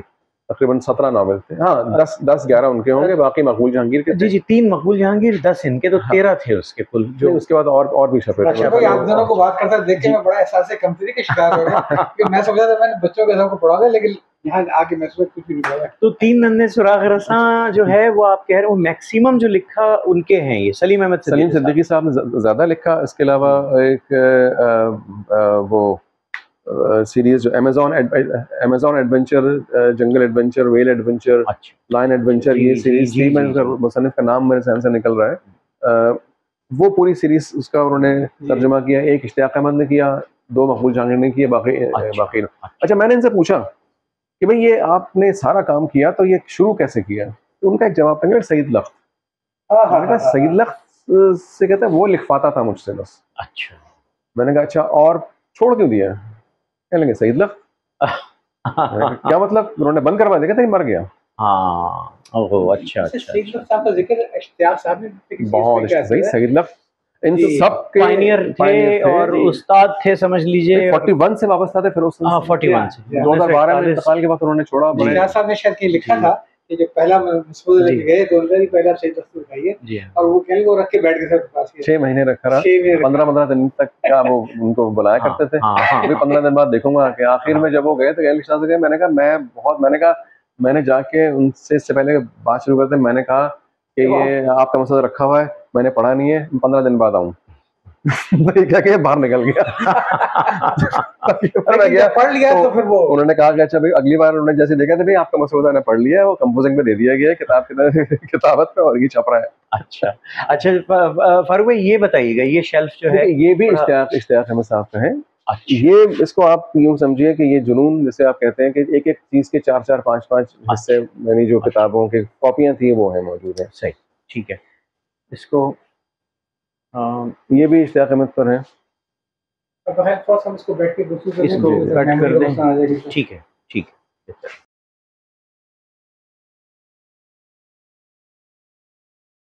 अच्छा, मैं ये कबल इसके कि तस्लीम साहब मज़ीद सवाल करें, मैं ये पूछना चाहूँगा आपसे कि इस कुतुबखाने में जहाँ हम मौजूद हैं, किताबों की कुल तादाद कितनी है अदबुल अतफाल को मिला के? क्योंकि अदबुल अतफाल आप बता चुके हैं कि 4000 के लगभग है, कुल तादाद बताइएगा। देखिए, कुल तादाद 19,000 के लगभग है। हातमी तो मुझे भी अंदाज़ा नहीं है कि इसमें तब्दीली होती रहती है। कुछ पुरानी किताबें होती हैं जो हम हटा भी देते हैं, जो फिर उनके नए एडिशन आ जाए तो कुछ ऐसा भी होता है, लेकिन 19,000 के लगभग किताबें हमारे पास मौजूद हैं। अच्छा, दूसरे ये फरमाएं कि ये जो किताबें हमारे सामने इस वक्त मौजूद हैं, ये खासी पुरानी है। हम देख रहे हैं कि इसमें 1800 सन 1800 की किताबें भी हैं छपी हुई। तो इन किताबों के मौज़ूआत और ये आपको कैसे मिली, और इनका कोई मुख्तसर उस बारे में ये भी फरमाइए। देखिए, किताबों का पुरानी किताबों का सिलसिला ये है कि मेरी कोशिश ये होती है कि किसी भी मौजू पे जिससे मुझे दिलचस्पी हो, मैं उसके ओरिजिन को तलाश करूँ कि इब्तदा उसकी कब हुई थी, उस पर इब्तदाई किताबें कब शाया हुई थी। जैसे जासूसी अदब हमारे यहाँ जो दिलचस्पी का एक मौजू भी रहा है, और आपने किताबें देखी भी हैं इस वक्त, बच्चों के अदब के साथ जासूसी अदब का बड़ा कलेक्शन यहाँ पे मौजूद है। तो उसमें मैंने मैं इस पर रिसर्च भी कर रहा था, एक किताब भी इस पर मेरी ज़ेर तकमील है। फिर एक किताब मैंने जासूसी अदब के हवाले से, इसलिए कि इश्तियाक अहमद जासूसी अदीब थे, तो जब मुझे उन पर लिखना हुआ तो मुझे बड़ी उस पर तहकीक करनी पड़ी कि जासूसी अदब का ये रुझान जो पैदा हुआ, जो उर्दू में बच्चों में आई, कहाँ से शुरू हुआ, कैसे शुरू हुआ, इसकी इब्तिदा कहाँ से हुई। तो उस पर जब हम देखने के लिए गए तो फिर हमको जैसे जैसे हम उसको, जैसे आर्कियोलॉजी में आप खुदाई करते जाते हैं, ज़मीन को नीचे डिग करते जाते हैं, तो नई नई चीज़ें हमारे सामने आती। तो हमको ये मालूम हुआ कि जी 1872, 74, 78, 96 यहाँ से ये रिवायत हमारे यहाँ उर्दू में अंग्रेज़ी नावलों के तर्जुमे की शुरू हुई। अच्छा, फिर हम जब उससे थोड़ा सा पीछे जाते हैं, हमको मालूम होता है कि अंग्रेज़ी अदब में भी 1839 से आगाज़ हुआ। तो उर्दू में तर्जुमा होना किताब का और अंग्रेज़ी से उर्दू में तर्जुमा होना, उसमें को 20-30 साल का फ़र्क था। तो ये हमको इससे मालूम हुआ जब हमारे सामने किताबें आईं, तो कि भाई फिर हमें वो किताबें, देखिए एक बात करना बड़ा आसान होता है कि जी फला किताब 1840 में पहला जासूसी नावल शाया हुआ, जब तक आपके पास उसका सबूत मौजूद ना हो हवा में बात नहीं की जा सकती। इसलिए मेरी कोशिश रही है कि ये किताबें मैं तलाश करता रहूँ, और मेरे पास जब वो बात मैं करने जाऊँ या मैं कोई किसी मौजू पर लिखूँ जाके, तो मेरे पास उसके लिए पूरा मवाद मौजूद हो, सबूत मौजूद हो। जैसे इसमें आपने एक किताब देखी, मखज़न मसीह के नाम से किताब है, वो किताब रोमन उर्दू जिसे हम आजकल कहते हैं, जो कि आम पढ़ने देखने वालों के लिए मैं ये कहूँ कि वो SMS जिस ज़बान में हम लिखते हैं कि आप रोमन उर्दू जिसे आप कहते हैं। तो अब उस पर मैंने एक किताब शाया की थी आज से कुछ 8-10 साल पहले, तो लोगों ने कहा कि ये उर्दू पे तुमने बड़ा एक जुल्म किया है।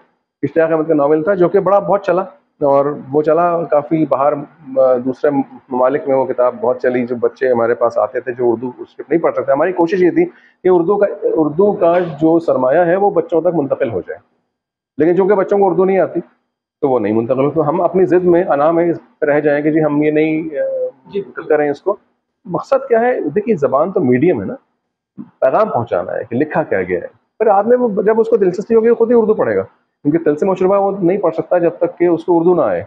हम उसको एक सिनॉप्सिस दे सकते हैं। आजकल तो बच्ची शादी ब्याह के गीत अगर उर्दू में नहीं पढ़ सकती है। नहीं मैंने देखी डायरियों के अंग्रेज उर्दू रोमन उर्दू में लिखती है वो। देखिए, उसमें कोई मजाक भी नहीं, बस इसलिए नहीं है कि अब आप क्या करेंगे ना, हालात वो अनकंट्रोलेबल फैक्टर्स हैं जिनकी वजह से आप यहाँ तक पहुँचे। या तो कटाव हो अलग हो जाएंगे, वे खत्म। अब आप सरकारी ज़बान आपके यहाँ जो है वो अंग्रेज़ी है, उर्दू नहीं है। आपके यहाँ जो तबक़ाती निज़ाम तालीम है उसमें आपको अंग्रेज़ी पढ़ें तो नौकरी अच्छी मिलती है। आप सोसाइटी के आला हल्कों में सिर्फ उस वक्त मूव कर सकते हैं जब आप अच्छी अंग्रेज़ी, हालांकि मेरे ख्याल है अच्छी उर्दू बोलें तब भी मूव कर लेते हैं, क्योंकि वो अच्छी उर्दू भी नहीं आती उनको। जब आप अच्छी उर्दू बोलते हैं तो कहता है यार पढ़ा लिखा आदमी है। तो ये अच्छी अंग्रेज़ी पे नहीं, लेकिन अच्छी उर्दू पे भी है। तो लेकिन ये जब ये बात हुई तो फिर मैंने इस पर देखा कि शुरू कब से हुआ। मैं पहला नहीं हूँ जिसने ये काम किया है, ये काम 1872 में शुरू हो गया था। ये किताब मेरे सामने है, मखज़न मसीही, ये इसी तरह की किताब है कि रोमन स्क्रिप्ट में लिखी हुई किताब है, और ये एक नहीं, ऐसी और भी कई किताबें हैं। और तब इस किताब को देख के बहुत खुशी हुई, क्योंकि मेरा भी एक बड़ा दिलचस्पी का मौजूद था ये। और मैं सोचता था कि अंग्रेज जब आया है इस खत्ते के अंदर, तो एक तो वो लेके आए थे अपना तबलीग का निज़ाम जो पूरा था, चर्च का निज़ाम, उनकी, और फिर जो आका और का तस्वुर था ये, तो वो चाहते थे कि यहाँ की मुकामी ज़बानों में बात की जाए। तो ये आपने बड़ी एक नादिर किताब दिखाई हुई है जो कि 1872 में छपी हुई है, और जो बुनियादी तौर पे ईसाइयत की तबलीग के लिए रोमन उर्दू में है, ताकि वो जब पढ़ के सुनाए उसको, जिसको उर्दू नहीं भी आती है, तो कम से कम लोग कम्युनिकेट कर सकें। और उस दौर में आपको याद होगा ऐसी बाकायदा यहाँ पे इंडिया पाकिस्तान में सोसाइटी थी, लाहौर में, कलकत्ता में, जिनका नाम था रोमन उर्दू सोसाइटी है। और अंग्रेज़ों का चूँकि खासा रहा था ये, तो उन्होंने बाकायदा किताबें शाये करवाई, लॉज शाये करवाए, सर्कुलर शाये करवाए रोमन उर्दू। तो रोमन उर्दू उस दौर में यकीनन एक हकीकत थी, और आजकल भी एक मजबूरी है। अच्छा, एक और बात मैं इसमें ऐड कर दूं, रोमन उर्दू ही नहीं, अंग्रेज़ों ने जो एहसान उर्दू पे किया है उसका कोई आप उसका बदल नहीं। साथी बड़ा बुरा मान जाएंगे बात से। नहीं, देखिए, जो हकीकत है बिल्कुल वो उनको हक है बुरा मानने का, लेकिन जो हकीकत है वो ये कि उर्दू का सारा सरमाया आपके यहाँ जो है वो जॉन गिलक्रिस्ट और फोर्ट विलियम कॉलेज में ही सारी दास्तानें लिखाई गई हैं। सारा सबको उन्होंने, और फिर साथ में आप पंजाब के अंदर आइए, जो लाहौर में जो है कायम किए, जिसमें भाई कहाँ से आप लिखते हैं सारी किताबें जो आप आज मजलिस तरक्की अदब वाले जो किताबें छाप के बैठे हैं, सारी किताबें देख लीजिए आपने, fort William college, John Gilchrist, सबका सारी किताबें वहीं तख्लीक की गई, बोस्तान ख्याल वहाँ पे बनाई गई आपकी, उसी माहौल को देखते हुए दिल से मशरूबा लिखी गई। मुंशियों की जिन्होंने उर्दू में किताबें लिखी थी। अच्छा फारूक साहब, एक सवाल बड़ा अहम है, और ये सवाल मेरा ख्याल है पहली मरतबा किसी इंटरव्यू में सियाक़ व सबाक़ के साथ हम इस पे बात करें। पहला नावल उर्दू में ज़बान में जासूसी नावल कब लिखा गया, ये तो सवाल है, और इससे मुंसलिक एक हवाला मैं यहाँ दोहराऊँगा। डॉक्टर मिर्ज़ा हामिद बेग ने एक मज़मून में लिखा था, वो मज़मून हमने अपनी किताब में इब्न सफ़ी साहब वाली शामिल भी किया, जासूसी अदब इब्न सफ़ी पे था वो, लेकिन उसमें उन्होंने ये बताया कि 1924 में पहला नावल आया सामने। अच्छा, अब हामिद साहब ने ये क्यों लिखा, ये वजह तो वही जानते होंगे, यकीनन वो तहक़ीक़ पे मबनी ये बात लिखी होगी उन्होंने। ये वजाहत नहीं है उसमें कि वो तर्जुमा था या तबाज़ात था, ठीक है, ये एक इबहम पैदा हो गया। तो ये दावा, अच्छा फिर एक और मैं आपको दिलचस्प बात बताऊँ, पिछले दिनों मैं इंटरनेट पे उर्दू में तलाश कर रहा था, तो उनका ये मजमून जो है वो किसी ने कंपोज करके यूनिकोड में डाला हुआ है। अब वो नकल दर नकल फिर इस तरह चीज़ें होती चली जाती हैं इंटरनेट पे। आजकल लोग उसी का सहारा लेते हैं मजमून लिखने में और उसी को मुस्तनद समझते हैं। तो क्या, अब मेरा बुनियादी सवाल ये है कि क्या 1924 का दावा जो वो कर रहे हैं क्या वो दुरुस्त है, या आपने जो अपनी इन दिनों जिस किताब के पर आप काम कर रहे हैं, या यहाँ जो हम बैठे हुए हैं, यहाँ जो आपके सामने चीज़ें हैं, हकीकत इससे कुछ मुख्तलिफ है? ये हम जासूसी नावल और जासूसी अदब की बात करें ना जी, नावल की तो नहीं, वो तो जासूसी मैंने अर्ज किया। देखिए जी, कम अज कम 50 नॉवेल्स मेरे पास ऐसे हैं जो 1924 से पहले के हैं, अच्छा, और 4 या 5 नावल ऐसे हैं जो सन 1899 से पहले के हैं, जासूसी नावल। जासूसी नावल। उसमें से एक मैं आपके सामने ये इसको जिक्र भी मैंने किया है। तराजिम से क्या था 1924 में? देखिए, अगर हम ये कहें कि ये जो नावल, नहीं मैं इसको इस तरह से ऑथेंटिक कह सकता हूँ, वो किताब आप ये रही।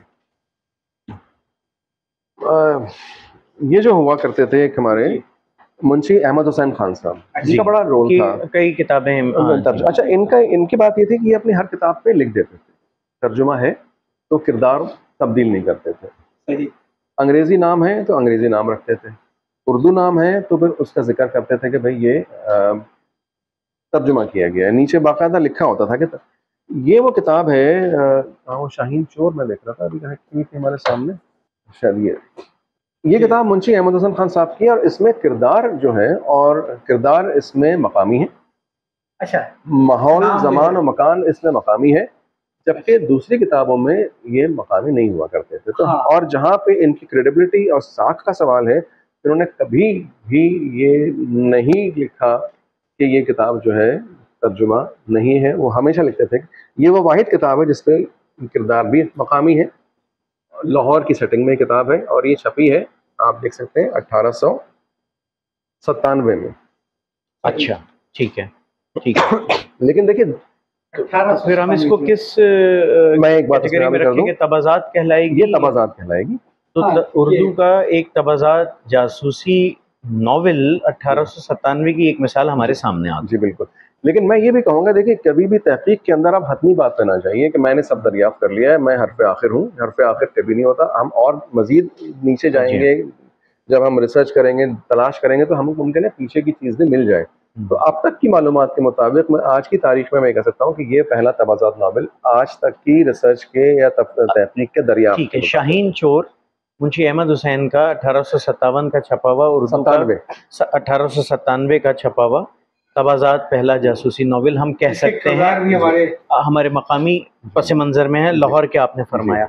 अगला सवाल मेरा ये है कि मजे की बात है कि इसमें वो इंस्पेक्टर महमूद मौजूद है। जी, इंस्पेक्टर महमूद इसमें मौजूद है। इश्तियाक साहब के में जो किरदार थे, उनके इंस्पेक्टर जमशेद के बेटे का नाम महमूद था। उर्दू की खास बात ये है कि ये किताब खरीदी गई है, ये 1905 में किसी ने खरीद के इस पर डेट डाली हुई है। डेट डाली है। और ये जो है ये किताब जो आप भावलपुर का जो कुतुबखाना है सुल्तानी जो कहलाता था, नवाब ऑफ भावलपुर गालिबन, जी हाँ, ये उसके जखीरे से मिली है। अच्छा, अब ये तो बात हो गई तबाजात की, एक बहुत बड़ी दरियाफ्त है। शाहीन चोर वहां से चोरी हुआ। तबाजात की तो ये बात हुई। जी जी। अब ये फरमाएं कि तर्जुमा पहला जासूसी नॉवेल तर्जुमा उर्दू में, ये आपके पास आपका रिकॉर्ड क्या बताता है? जी, अभी हमें देखा था 1894 का एक मेरे पास ये किताब है। ये इसका उन्वान उर्दू में है चलता पुर्जा, और इस पे लिखा हुआ है फ्लिप स्कॉट गरबुल हिंद का सुराग रसा। जी, अच्छा, गरबुल हिंद इस वेस्ट इंडीज। वेस्ट इंडीज जी। और ये सन इशात है इसका 1894। 1894। अच्छा, ये हमारे सामने मिलता है। लेकिन देखिए, ये भी इसके पीछे, इसके बाद अब जो है ये एक और किताब निकालूं, इसी जल्द के अंदर एक किताब है, इसका नाम है आयना सुराग रसानी। ये सुराग रसानी के हिंदुस्तान के फ़न सुराग रसानी के दिलचस्प और हैरत अंगेज तजुर्बात। ये किताब यानी नॉन फिक्शन में अगर आप देखें, सुराग रसानी का आगाज़ हमारे यहाँ सुराग रसानी के इल्म पे लिखना शुरू हो गया था, ये 1901 में छपी है। मेरा ख्याल है ये पहली मिसाल है, क्योंकि इससे पुरानी किताब मेरे इल्म में अभी तक नहीं है। हाँ, मुख्तलिफ लाइब्रेरीज में हमने भी काफ़ी चीज़ें तलाश कर की हैं, और ये अपनी नौयत की पहली किताब 1901 की। अब ये तर्जुमों के हवाले से आप देखिए, ये अय्यार नाम है इसका, एक खुफिया पुलिस का अफसर। और ये तर्जुमा इसमें देखिए वाज़े लिखा, कार परदाजा ने मतबा खादिम तालीम ने अंग्रेजी से उर्दू में तर्जुमा कार परदाजा ने मतबा के मतलब ये कि अब एक से ज़्यादा लोग रहे होंगे, टीम की हैसियत से उन्होंने टीम की हैसियत से तर्जुमा किया। और देखिए उस जमाने में ये दस्तूर था कि सच लिख दिया करते थे, ये नहीं करते थे कि तर्जुमा किया और अपने नाम से छाप दिया। जैसे कि हमारे उर्दू अदब में जासूसी नावल का जो सबसे पहला नाम मिलता है आपको, वो बहराम जिन साहब ने लिखी थी, वो तर्जुमा था, लेकिन कहीं जिक्र नहीं किया गया कि वो तर्जुमा किया गया है। उन्होंने कहा कि मेरा अपना लिखा हुआ नावल था, वो गलत था। अब इस पर हो सकता है लोग मुझे चैलेंज करें, मेरे पास आ जाइए, बात कर लीजिए, मैं आपको दिखा दूंगा क्यों ओरिजिनल नावल नहीं था। अच्छा, नीली छतरी ये आप जिक्र कर रहे हैं। अच्छा, ठीक है ठीक है। वो 1916 की बात है। ये मुशफ़िक़ ख्वाजा साहब ने इस पे एक फ्लैप लिखा था इसका, उन्होंने अपनी निगरानी में ये किताबें उनकी छपवाई थी, 4 नॉवेल्स जो थे। अब ये देखिए, ये इसमें मौजूद है, ये और हमारी बात को ऑथेंटिकेट करती है, वेरीफाई करती है कि शाहीन चोर में ये नहीं लिखा हुआ है जी। और इसके किरदार मकामी, इसके किरदार जो है अब आप देख सकते हैं कि ये सारे किरदार गैर मकामी किरदार मिलेंगे आपको। इसमें अंग्रेजी नाम है तो अंग्रेजी नाम ही रख रखे गए हैं। जी जी। हाँ, ये मैं आपके इसमें देख रहा था कि इसको माखर इंशाल्लाह अपनी जो जासूसी किताबें रसायन से ये वो सब तक इसको उन्होंने ढाल लिया कि इसमें ज़्यादा जो जवानी की दवाइयाँ जी। वो इश्तहार तो खैर अब इसमें भी आपको बड़े एक ऐसे इश्तहार मिलेंगे जो बच्चों को आप नहीं दिखा सकते जैसे आज छपते हैं, लेकिन बहरहाल बहुत बड़ा काम किया, बहुत लोगों ने बहुत शानदार जमाने में काम हुआ। जो हम भी किताबें ट्रोली मार रहा समझिए जी जी, ये पुरानी किताबें जासूसी किताबें जो भी थी 1924 में 1925 में, महंगाई तो तब भी थी। जी बिल्कुल। पहला एडिशन 1,500, दूसरा एडिशन 1,000। जी जी जी। ये तो आप सोच भी नहीं सकते। जी हाँ जी हाँ जी हाँ। नहीं, ये तो रहा है, ये आगे जाके हमें इजाफा हुआ था। फिरोज संस के नॉवेल्स में बच्चों के 3,000 किताबें और 12 15 दफा वो शायद रीप्रिंट हुई है। 25 से 30,000 की तादाद में आप समझ लें कि ऑन एन एवरेज। ये भी देखा ना जो वेस्ट इंडीज के ऊपर जो है उसका सुराग रसान चलता पर्दा, ये भी 1000 से ज्यादा शायरी शायरी। जी हाँ, दिलचस्पी थी। नहीं देखिए, आयना सुराग रसानी 1901 में शाया हुआ। इल्म सुराग रसानी पे उर्दू में पहला एक आपको मिलता है सबूत। अच्छा, आपने नीली छतरी और उस सिलसिला वो जो था 4 नॉवेल्स थे, बहराम था, नीली छतरी, बहराम की गिरफ्तारी, उसके बाद लाल कठोर था। जी हाँ, वो अभी भी अलीगढ़ में आज से कुछ साल पहले तक वो कायम थी, नीली छतरी के नाम की जो वो कोठी है उनकी। और उसकी तस्वीरें मैंने अलीगढ़ में प्रोफेसर अतहर सिद्दीकी साहब मरहूम से दरख्वास्त की कि तो वो उन्होंने भेजी। उस वक्त वो बिल्कुल अपनी असली हालत में मौजूद थी, ज़फ़र उमर साहब जहाँ वो सारा सिलसिला अलीगढ़ का। अच्छा, ये फरमाइए कि अब हम ये 2 बातें हमने की हैं, तबाज़ात। अच्छा ओके। अच्छा फारूक साहब, ये 2 बातें हुई, तबाज़ात, उर्दू में जासूसी नावल और तर्जुमा, ये आपने बताया। अब मैं अगला सवाल, अच्छा उसमें फिर ये भी जिक्र हो गया कि 1916 में ये पहली दफ़ा ये छपे थे नावल, जिस नीली छतरी ज़फ़र उमर साहब की बात कर रहे हैं। अब उसके बाद फिर जासूसी नावल 1952, 16 और 52 के दरमियानी अरसे में कोई ऐसा बड़ा लिखने वाला गालिबन नहीं रहा। मैं 52 इब्न सफ़ी साहब की बात कर रहा हूँ, आप समझ गए होंगे। इस दरमियानी अरसे में बिल्कुल ऐसे ही नज़र आता है, सिवाय एक तो इसमें इस्तिस्ना है जिसमें इम्तियाज़ अली ताज ने एक किताब लिखी थी सुराग रसानी की कहानियाँ, लेकिन उनका जो टारगेट ऑडियंस था वो बच्चे थे, नौजवान थे। सही। लेकिन आपकी बात को मैं चैलेंज इसलिए नहीं कर सकता कि मेरे पास कोई सबूत नहीं है उसका कि इस दौरान चलिए मैं इससे तर्जुमे मिलते हैं आपको, थोड़ा सा कोई तबाज़ात नहीं मिलता। मैं मुख्तलिफ तर्जुमे तो बहुत मिलते हैं। तराजिम बहुत। हम 2 चूंकि मुख्तलिफ समतों में बात कर रहे थे, तराजिम तो तयशुदा बात है कि 1916 से 1952 के दरमियानी अरसे में यकीनन आए, बहुत आए। लेकिन जो तबाज़ात ऐसा जो जिसने अपनी तवज्जो सारी आवाम की इसकी तरफ मबजूल फ़ौरन ही करा ली, उसमें फिर इब्न सफ़ी साहब से बात शुरू होगी, जहाँ एक बाकायदा सिलसिला फिर वो आगे हमें चलता हुआ नज़र आता है। अच्छा, अब इब्न सफ़ी साहब 1952 में से तो आगे लिखते रहे। इस दौरान जो मुसन्निफ़ीन आए उनमें काबिल ज़िक्र नाम, क्या ये मैं दुरुस्त कह रहा हूँ कि अकरम इलाहाबादी का है? मैं बात कर, देखिए इस पर एक तो जो आपने फरमाया कि नावल नहीं आए, इस जॉनरा में नावल नहीं आ सके, उसकी एक वजह तो ये थी कि सारे नावल जितने थे सुराग रसानी पे मबनी होते थे नावल। पहली जंग अज़ीम के बाद फोकस बिल्कुल एक पैराडाइम शिफ्ट आया था कि सुराग रसानी से जासूसी पे आ गया था मामला। यानी आप फर्क समझिए, सुराग रसानी किसी क्राइम कंट्रोल या क्राइम को रोकना या सॉरी रोकना मैं कह रहा हूँ, जो जुर्म हुआ है उसकी तलाश करना, खोज लगाना, जासूसी बिल्कुल अलग चीज थी। तो ये यही नहीं हुआ था। शर्लॉक होम्स की दुनिया खत्म हो गई थी आगे फर्स्ट वर्ल्ड वॉर के बाद। शर्लॉक होम्स का नाम आपको उसके बाद नहीं मिलता, उसके बाद जासूस आ गए थे। उसके बाद जेम्स बॉन्ड बहुत बाद में आया, उससे पहले बहुत से जासूस, मुझे भी नाम नहीं याद आ रहा, अंग्रेजी में और फ्रेंच में बहुत लिखा गया और एक बाकायदा सीरीज चली इसके ऊपर। वो जासूस इदारों पे है, उनकी बायोग्राफीज, ऑटोबायोग्राफीज है मुख्तलिफ जासूसों की। लेकिन ये फैक्ट ये है कि सुराग रसानी पर से ट्रेंड हट गया था। अच्छा, हमारे यहाँ चूंकि लिखा उस पर जा रहा था और जासूसी का मामला ही हुआ कि जो मैं इसको समझता हूँ कि हमारे यहाँ एक टसल या कन्फ्रंटेशन शुरू हो गई थी मकामी और बरतानवी हुक्मरानों के दरमियान। अच्छा, अब जो जासूस होते थे वो बरतानवी जासूस हुआ करते थे, ताज के नुमाइंदे थे वो।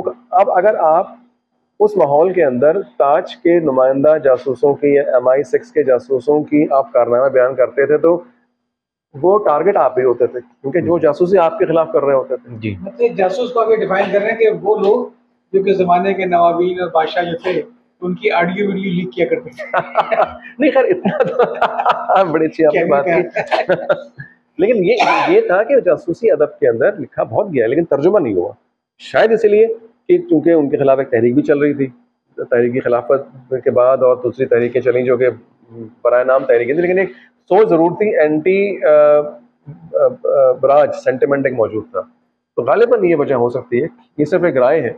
अच्छा, तो इब्न सफ़ी साहब ने जब शुरू किया तो उसके बाद फिर कुछ अरसे के बाद अकरम इलाहाबादी ने भी कुछ साल के बाद सिलसिला शुरू किया। वो भी मकबूल हो गए, हिंदुस्तान में उनकी रीडरशिप थी, पाकिस्तान में भी उनकी किताबें आती थी। और ख़ान और बाले जो है कि मैं अपनी जब किताब लिख रहा था तो उसमें मुझे ये था कि भाई इनके हालात क्या थे, कहाँ वो पैदा हुए, तो पता चला इलाहाबाद के करीब में वो इब्न सफ़ी साहब की तरह उनकी पैदाइश का खित्ता भी वही है, अकरम इलाहाबादी साहब का। फिर वो बम्बई आ गए, बम्बई में वो सेटल हुए और 1946 की उन्होंने वो शिफ्ट हुए थे। और अगर मुझे सही याद है जो उनका एक तारुफ वो था तो ख़ान और बाले, लेकिन वो एक इंस्पिरेशन तो बहरहाल एक तयशुदा बात है, वो नज़र भी आता है कि फरीदी, हाँ फरीदी और हमीद, और फिर उसमें कासिम जो है उसका वो एक किरदार वो भी उन्होंने शौकत के नाम से किया हुआ था। लेकिन मकबूल बहरहाल वो हुआ, पढ़ा जाता रहा।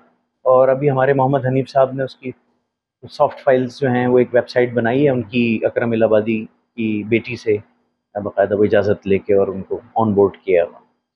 फिर इस बीच में एच इकबाल साहब 60 की दहाई में प्रमोद इज़हार असर थे, मसूद जावेद थे।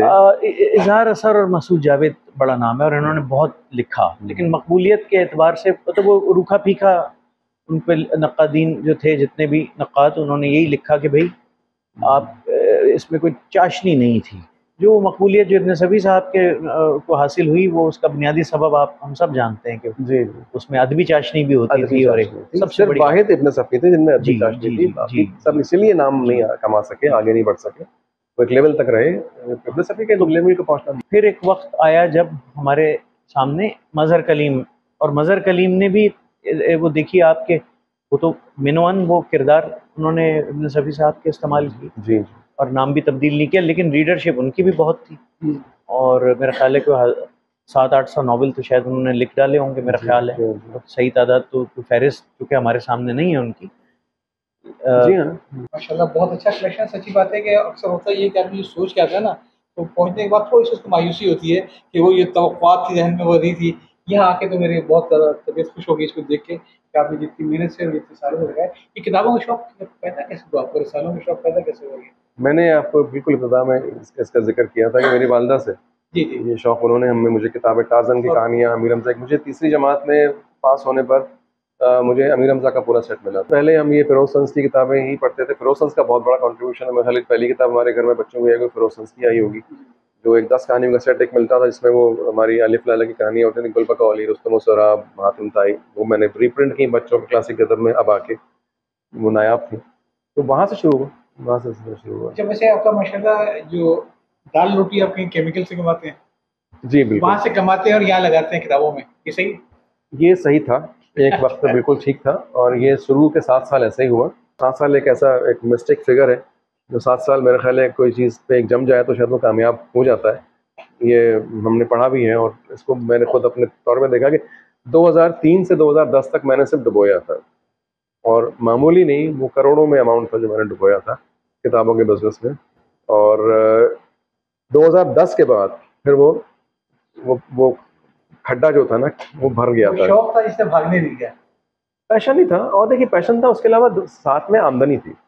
अगर मेरे पास आमदनी का सोर्स नहीं होता दूसरा, हाँ तो फिर ये नहीं मैं ये नहीं कर सकता ना फिर, यानी मैं कहीं से कमाऊँ तो कहीं लगाऊँ। अब अल्लाह का शुक्र था कि अल्लाह ने बड़ा करम किया था कि हमारा केमिकल्स का बिजनेस था वो बहुत अच्छा चलता वहाँ से कमा रहे थे, यहाँ लगा रहे थे। जी हाँ, तो वो उसमें फिर ये हुआ कि उसके बाद अब एक तो देखिए एक तो इसका एक वो पहलू जो मैंने कहा कि 7 साल एक आप कहते हैं जी एक स्पिरिचुअल उसको एक लोग, लेकिन एक जो प्रैक्टिकल उसका इम्प्लीकेशन वो ये होता है कि 7 साल में इतनी किताबें जमा हो गई थी कि वो एक साइकिल बन गया। सही, यानी हम 1000-1500 किताबें छाप चुके थे, और जो पुराने जो सीनियर पब्लिशर्स इस्लाम कहते हैं 500 किताबें अगर आपने छाप ली फिर आपका काम खत्म नहीं होता, वो चलती रहती है। अच्छा, तो हम तो अब 3000 तक पहुंच गए। ये कुल्लिया है गोया, रूल ऑफ थंब जिसे हम कहते हैं, वो एक कहा जाता है। ये ख्याल हर काम में यही है कि आपका पे बैक पीरियड जो है अगर आप वो सस्टेन कर लें। आप जब पानी में डाइव मारते हैं, आप जब पानी में डाइव मारते हैं तो पहले आप अंदर जाते हैं डीप, फिर आपको इतनी सांस अगर है कि आप ऊपर आ सके तो ऊपर आइए, वरना फिर सही डूबना बेहतर होता है। वैसे पुरानी किताबों को देख के और लोगों की लिखी हुई पुरानी चीजों को देख के बाद बड़े जहन में तस्वुर जो है ना वो आदमी को बन जाता है।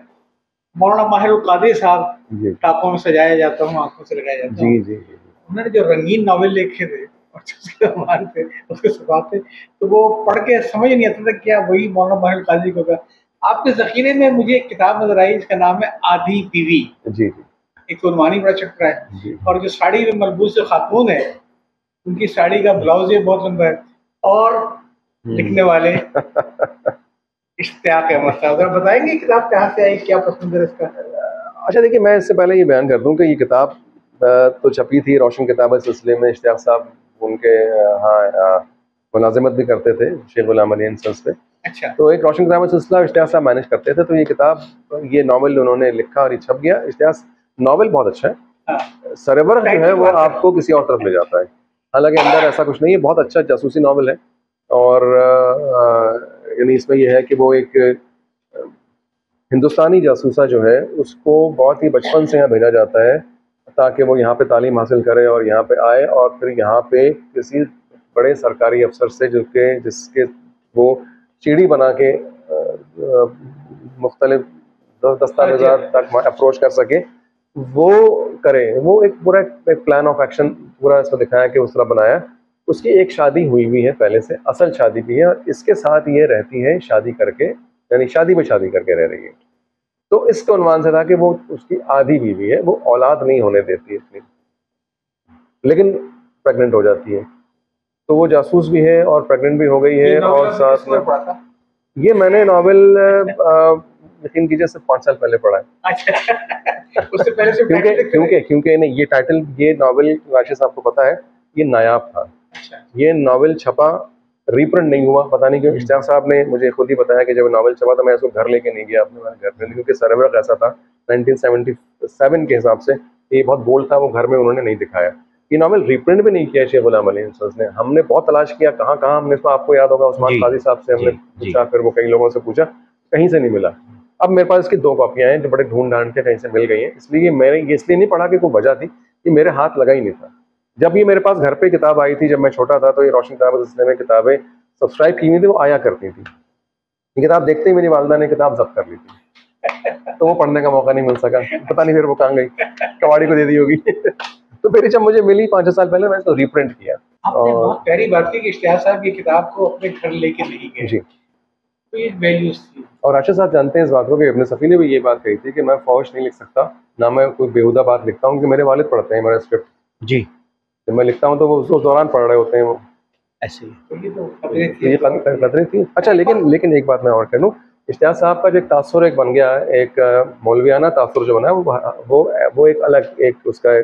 लेकिन जो इश्तियाक साहब लिखते थे, नज़ारा डाइजेस्ट में वो लिखा करते थे लाहौर से, बहुत ही बोल्ड लिखते थे अफसाने, यानी आप, अच्छा, शॉर्ट स्टोरीज लिखने के माहिर थे। मैं ये तो नहीं कहूँगा कि वो मिंटो जैसा लिखते थे, लेकिन मिंटो के बहुत करीब थे। अगर आप उनके अफसाने पढ़ें, वो एक अलग सेगमेंट थे। इश्तियाक साहब अफसाना निगार थे, ज़बरदस्त। इश्तियाक साहब ओरिजिनली अफसाना निगार थे, और दोनों बड़े मुसन्निफीन में ये बात कॉमन थी कि वो भी अफसाना निगार थे और ये भी अफसाना निगार थे। बगैर ये फिक्शन पढ़े हुए या मुताले के बगैर आप जासूसी नहीं लिख सकते। जासूसी के लिए आपको अच्छा शायर, अच्छा अफसाना निगार होना ज़रूरी है। ये बड़ी अजीब सी बात है, लेकिन हकीकत है ये। जब तक वो आपके पास अंदर से फुलवारी नहीं होगी, वो सब कुछ नहीं होगा, वो तख़ील नहीं होगा, आप नहीं कर सकेंगे। इश्तियाक साहब बहुत बोल्ड लिखते थे। अगर आप इश्तियाक साहब के अफसाने पढ़ें जो हम छापने वाले हैं, बल्कि इनके 2 मजमूए, बहार का आदमी और जन्नत में ख़बर, वो शायद कोई मानने को ही तैयार ना हो कि इश्तियाक साहब ने लिखा। अच्छा। अभी उनका हम एक नावल छाप रहे हैं इस साल एक्सपो में, जुनूनी के नाम से, नज़ारा में छपा था। नज़ारा लाहौर में मोदी साहब एडिटर होते थे, महमूद अहमद मोदी उसके। अच्छा। वो नावल आप पढ़ेंगे तो इश्तियाक साहब के बारे में जो एक तस्वुर है वो तब्दील हो जाएगा। और हम असल किताब भी साथ रख रहे हैं। असल अफसानों का जो मजमूआ छाप रहे हैं हम नज़ारों के, वो बहुत बोल्ड है। वो हम ओरिजिनल स्कैन करके छाप रहे हैं, ताकि कोई ये ना कहे कि हमने अपनी तरफ से कोई इजाफा कमी कर दी है। फारूक साहब, आपने तो मेरे अंदर इश्तियाक अहमद को पढ़ने का इश्तियाक बहुत बढ़ा दिया। देखिए, इश्तियाक साहब बहुत बड़े आदमी थे, बहुत ज़बरदस्त। यानी जो अगर आप यानी ये जासूसी के अलावा दूसरा सेगमेंट जो सेक्शन जो था, वो आप पढ़िए तो आपको एक नया तस्वुर सामने आएगा इश्तियाक अहमद। मैं देख रहा हूँ आपकी किताबों में एक किताब पढ़ी हुई है, न्यूयॉर्क टाइम। जी। 18 सितंबर 2000। क्या पसंद है इस किताब का? देखिए, मुझे तो ये आपको पता है कि शौक है, आपने देखा भी है इस किस्म की चीज़ें। जो ये न्यूयॉर्क टाइम्स ने एक दफ़ा ये हमारे यहाँ भी लोग कर सकते हैं, 1851 से 2008 तक जो भी उनके शुमारे रोज़ाना 51 से 2008 तक छपा है बिला नागा, 157 साल गालिबन ये है। तो ये इन्होंने फिर इसमें क्या किया कि इसकी इन्होंने डीवीडीज़ बनाई, और ये 3 डीवीडीज़ इस तरह की मौजूद हैं। इसमें इनके पूरे फ्रंट पेजेस मौजूद हैं अखबार के, और ये एक सफ़ा मौजूद है इसमें। ये इन्होंने किया, तो ये मुझे कहीं से मिल गया तो मैंने इसको ले लिया। अच्छा, और इसके साथ एक इन्होंने मैग्नीफायर भी दिया हुआ है, इससे अभी छोटा छोटा लिखा है, इसको बड़ा करके पढ़ सकते हैं। आप बता रहे थे कि इसमें वो इश्तिहार भी है एडिसन का और गुलामों की खरीदो फरोख्त। इसमें वो खबर भी है, जबकि जो है वो एडिसन ने अपना बल्ब ईजाद किया था। तो मैं कोशिश करता हूँ अगर मुझे इस वक्त ऑफरेंट के मिल जाए, तो इसका इम्कान कम है। और इस तरह के इश्तहारा जिसमें गुलामों की खरीदो फरोख्त का तस्करा है, वो भी इसमें मौजूद है। यानी वो जो स्याफाम गुलाम जो बेचे फरोख्त की जाते थे, जब वो उनको शिप्स पे लाते थे, तो पोर्ट पर जैसे आप मछली पकड़ कर लाते हैं तो उनका एक नीलाम होता है, इस तरह गुलामों की नीलामी होती थी जब वो उनको वहाँ से पकड़ के लेकर आया करते थे। ये इश्तहार है, इसको मैं कैमरे में दिखाता हूँ, तो क्लोज कीजिए, ये आप इसको पढ़िए। To be sold on board the ship Bance Island on Tuesday, 6th of May next at ferry, a choice cargo of about 250 fine, healthy Negroes just arrived from the Windward and Rice Coft. The utmost care has already been taken. यानी गोया के care जैसे कि वो कोई सामान हो, बड़ी अजीब सी बात है। देखिए क्या, and shall be continue to keep them free from smallpox, no boat having been on board and all other किस्म का इश्तिहार है, कामयाब बात है, चीज़ है ये 1851 है शायद।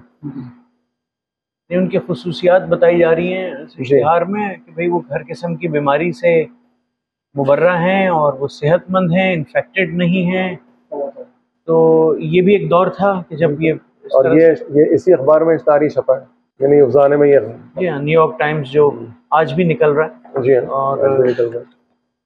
एक इसी तरह एडिसन का भी था, इसमें जब एडिसन ने बल्ब ईजाद किया तो उसने इसको रिपोर्ट किया, इसमें बल्ब ईजाद ये तो रहा है ना। देखिए, लेकिन ये तो रहा है, और ये हमारे यहाँ तो बहुत आगे तक रहा है। ये तो हमारे यहाँ तो 1940 तक रहा है। तो उन्होंने ये भी लिखा था उसमें, जोंक की वापसी में जोसेफ को उसने लिबास पहना के अरबी भेज दिया था ना कि वो मिडिल ईस्ट में बेच देंगे जाके। जी जी जी जी, हाँ। मेरे गुफ्तगू तो इतनी मजेदार है कि इसको खत्म करने दिल चाह रहा, मैं इसको शुरू भी नहीं सकी अब तक। ये जितना ऐसे ही एहसास होता है। एक सवाल, जी जी, प्रिंटेड किताब का पाकिस्तान में क्या मुस्तकबिल देख रहे हैं? सर्वाइव कर पाएगी? मतलब एक कलेक्टर आइटम हो सकता है, जैसे आज कोई कहे मैं डाक के टिकट जमा करता हूँ, कोई कहे कि मैं इसको सिगरेट माचिस की लेबल जमा करता हूँ, तो वैसे किताबों को कलेक्टर्स आइटम तो रहेगी, देखिए mean of communication printed book जिंदा रहेगी। देखिए आपका सवाल जो मैं जिस तनाजुर में वो ये है कि जो मीडिया बदल गया है, आपका ये कहना है कि अब किताब ई बुक है और अब जो है कंप्यूटर पर पढ़ा जाता है, मोबाइल फ़ोन पर लोग किताब पढ़ते हैं, तो क्या या फिर फेसबुक आ गई है, ई बुक है, स्कैन किताबें हैं, उनका ज़्यादा जोर होगा या किताबों का कागज़ की अहमियत रहेगी? देखिए मीडिया बदलता रहता है। क्ले टैबलेट से दुनिया में 3 रेवोल्यूशन आए। एक क्ले टैबलेट से जब आप पेपरस के ऊपर, पेपर रोल्स के ऊपर आ गए तो एक इनकलाब आया, इल्म बढ़ गया, नॉलेज या इंफॉर्मेशन लोगों तक पहुंचना शुरू हो गई, चाहे फिक्शन हो नॉन फिक्शन हो। और सब बहुत मदद सर कि हमारे साथ तो उल्टा मसला हो गया ना, खुदा ही मिला ना मिसाइल सनम। देखिए दुनिया भर में अगर आया है ये, तो हमारे किंडल कितना पॉपुलर में है। देखिए बिल्कुल सही बात है, वो आपके यहाँ तो इस रीज में किंडल अलाउड ही नहीं है, और जितना महंगा है इसको पढ़ना, तो वो लोगों में शौक है। लोग हमारे मुफ्त की PDF फाइलें किताबें पढ़ने चक्कर में होते हैं, तो किंडल पे सब्सक्राइब नहीं करते लोग। देखिए वो बहुत सी ज़मीनी चीज़ें साथ में। जो पॉइंट है, पॉइंट क्या है हमारा पॉइंट क्या है? क्या हमें कागज़ बेचना है या हमको इंफॉर्मेशन बेचनी है? चलिए ये बात सही है, आपने हमें कागज़ नहीं बेचना। ऐसे सेक्शंस हैं आपके जिसपे शायद एक हमें अलहदा जी नशिस्त रखनी पड़े। हर मौजू पे एक अलग तफसीली बात हो सकती जी है। हाँ, जैसे जासूसी के मौजू पर जो किताबें अंग्रेज़ी जो कलेक्शन है उस पर शायद जी हम एक अलग बात करें। और इसी तरह से अदबुल अतफाल हमने टच किया है, सिर्फ उसको छुआ है और एक सरसरी सी बात की है। कई बातें हैं, मैं समझता हूँ एक एक्सक्लूसिव प्रोग्राम अदबुल अतफाल पे और फिरोज सन्स वाले ये हम अगर रखें आपके साथ, तो मैं समझता हूँ कि लोगों के दिलचस्पी का बायस होगा। बेशुमार लोग हैं आज के ज़माने में भी जो उनसे रब्ता करते हैं और कहते हैं कि ये सरवरक आपने अपलोड किए हैं और इन्होंने हमें उसी दुनिया में उसी वक्त में पहुंचा दिया। तो उनको दिखाना कैमरे के सामने और नॉवेल पे बात करना, मिसाल के तौर पे अनदेखी दुनिया पे बात कर रहे हैं हम, और उसके जो तर्जुमा निगार थे वो मैंने सईद रज़ा सईद उन पे मैंने एक मज़मून लिखा था, ये जितनी भी मालूमात मिल सकी, तो ये बातें भी तर्जमीन जो हैं उनके मुताबिक भी हम करें। और मैं समझता हूँ ये अनकरीब आपसे दरखास्त है कि वक्त दीजिएगा। अभी तो आपने जिस कंडीशन में देखा है, अभी आपके यहाँ पे मूव किया है और काफ़ी सेट कर लिया है, और काफ़ी मैं देख रहा हूँ आपका ज़ख़ीरा जो भी कर्टन्स पड़ा हुआ है। जी जी। तो मेरी आई विश के जल्दी हो जाए, और यहाँ पे ऐसा 2-4 कंफर्म मैं सोचता हूँ कि डे स्कॉलर के भी आके रिसर्च करना चाहें, बिल्कुल इतना अच्छा ज़ख़ीरा उनको कहीं मिल सकेगा। तो बहुत शुक्रिया। नहीं मुझे बहुत खुशी हुई, आपको तशरीफ़ लाए, बहुत शुक्रिया।